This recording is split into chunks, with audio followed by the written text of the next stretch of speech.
The Remember Balloons, written by Jessie Oliveros, illustrated by Dana Wolfcoat.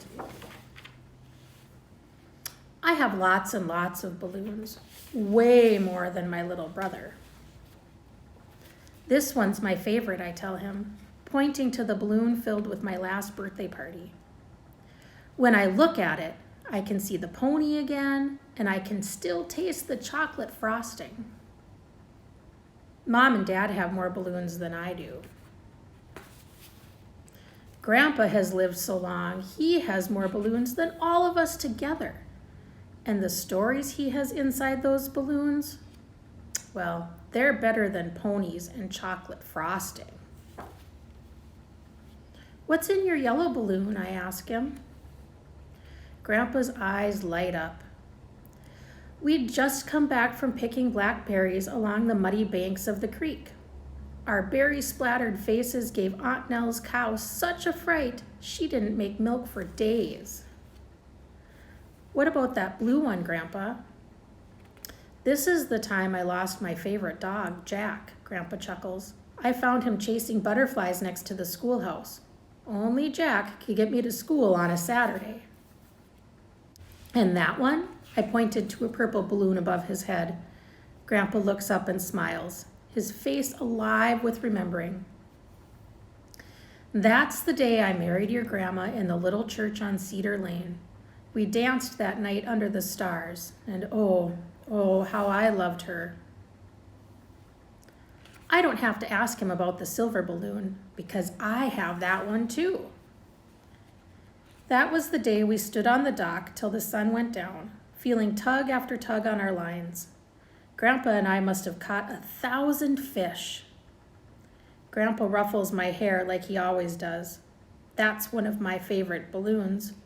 Mine too, I say. But Grandpa has been having some problems with his balloons lately.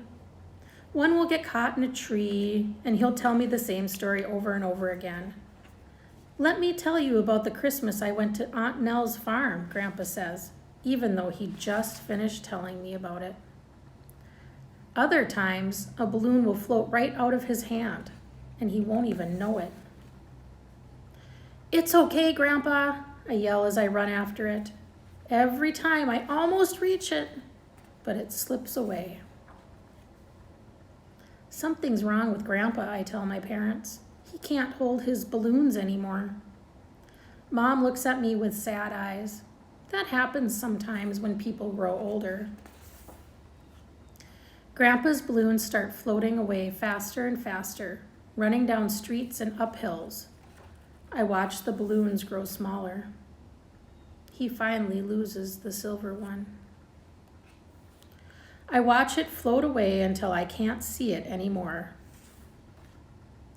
Why did you let it go? I yell. That was our balloon. Then I sit on the sidewalk and cry. I feel Grandpa pat my back, but he doesn't ruffle my hair like he always did. Why are you crying, child? There's nothing to cry about. One day, I go to see him, and all his balloons are gone. Grandpa, I say, but he doesn't look at me. It'll be okay, Dad says. Look up. I have new balloons now.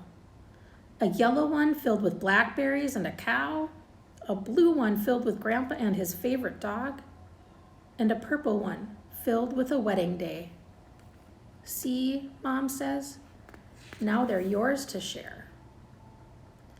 So I climb onto Grandpa's lap and begin telling him about my new balloons.